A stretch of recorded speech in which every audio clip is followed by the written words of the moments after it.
자, 이제 헌법으로 들어와서 헌법 총설을 보겠습니다. 제2편 헌법 총설.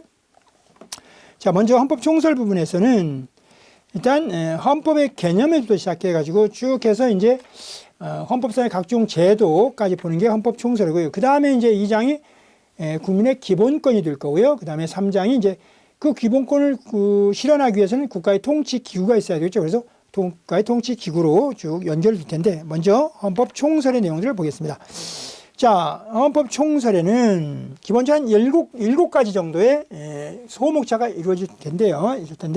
자, 일단 먼저 제1장이 헌법의 전반적인 내용을 설명한다. 이런 의미에서 헌법 총설인 거고, 거기에 1절부터 7절까지 내용이 있을 텐데, 첫 번째가 이제 헌법의 개념이죠. 자, 그러면 헌법의 개념이라면 무슨 말일까요? 헌법이란 뭐냐? 개념이 있다는 거죠. 자, 헌법의 개념은 관점에 따라 다양한 의미로 사용되고 있는데, 자, 간단히만 살펴본다면 먼저 역사적 발전에 따라서 헌법 개념을 분류해보면, 첫째가 근대 입헌주의, 18세기, 19세기에 근대 입헌주의적 헌법이 있고, 그 다음에 이제 2차 세계대전 이후에 기본적으로 현대 복지국가의 헌법이 있다. 그래서 이제 크게 두 가지로 나눠지는데, 그 중에 이제 첫째, 근대 입헌주의 헌법이란 뭐냐면 국민의 기본권을 보장하고, 우리 헌법도 기본적으로 근대 입헌주의 헌법을 전제로 해가지고 거기다 플러스 사회적 기본권까지 확장해서 현대 복지국가 헌법이 된 거니까, 자, 국민의 기본권을 보장하고 국가 권력의 분립을 규정하는 것을 그 본질적인 내용으로 삼은 근대 시대 정신을 반영한 일체 헌법이 바로 근대 입헌주의 헌법이고, 즉 기본적으로 이제 계몽주의 사상에서 이제 출발한 거죠. 근대 입헌주의는. 그러다가 이제 사회적 기본권이 헌법에 들어오면서 그 최초로 사회적 기본권이 헌법에 규정된 것은 독일의 바이마르 헌법인데요.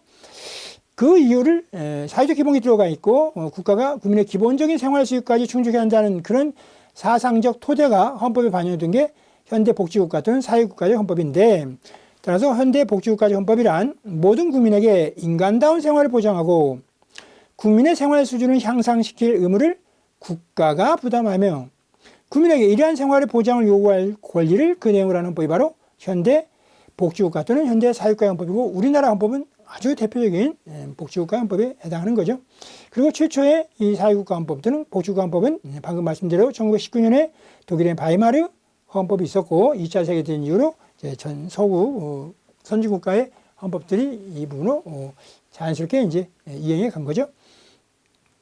자, 이게 역사 발전에 따른 헌법 개념이고요. 두 번째가 형식적 의미 헌법이 있고, 그 다음에 실질적 의미 헌법이 있는 거죠. 항상 형식적 의미의 헌법, 형식적 의미의 형법 이렇게 나가는 것은 그 법 이름이 헌법인 걸 말한 거죠. 그 다음에 실질적 의미 헌법, 그 내용이 헌법인 걸 말한 거니까, 자, 형식적 의미의 헌법이란, 자, 밑에 보면 헌법정이라는 특별한 형식을 갖추어 성문의 규범으로 마련된 국가의 기본법을 의미하며, 영국에는 헌법이 없다라는 표현은 영국에는 성문화된 헌법이 없을 뿐이지 실질적으로 국가의 조직이라든지 국민의 기본권에 관한 내용은 그런 사항은 규율사항은 어느 법인가는 있겠죠. 그렇기 때문에 형식적 의미 헌법이 없다는 말이지 실질적 의미 헌법이 없다는 말은 아닐 겁니다. 실제로 국가인데 실질적 의미 헌법이 없는 헌법은 없겠죠.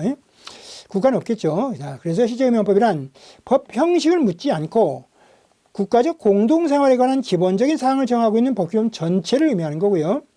그래서 실제 의미 헌법은 헌법조는 물론이고 법률, 명령, 규칙 또는 관습법이나 조례 등의 불문 규범의 형식으로 존재할 수 있겠죠. 특히 우리 헌법재판소는 대표적인 그 불문 헌법으로 대한민국 수도가 서울이라고 하는 헌법재판소의 해석을 통한 불문 헌법도 인정하고 있죠. 그래서 그 밑에 내용 보시면 모든 헌법사항을 빠짐없이 완전히 규율하는 것은 불가능하고, 또한 헌법은 국가의 기본법으로서 간결성과 함축성을 추구하기 때문에 형식적 헌법 전에는 기재되어 있지 아니한 사항이라도 이를 불문헌법 내지 관습헌법으로 인정할 소지가 있다고 해서 관습헌법을 인정하고 있죠. 자, 이렇게 해서 헌법의 개념을 봤고요. 그 다음에 두 번째 제2절에서 이제 헌법을 분류하는 거죠. 이제 헌법을 한번 간단하게 분류해보자. 이제는 헌법의 분류입니다. 자, 헌법을 분류는, 자, 존재 형식, 항상 뭘 분류할 때는 기준이 있어야 될 거냐.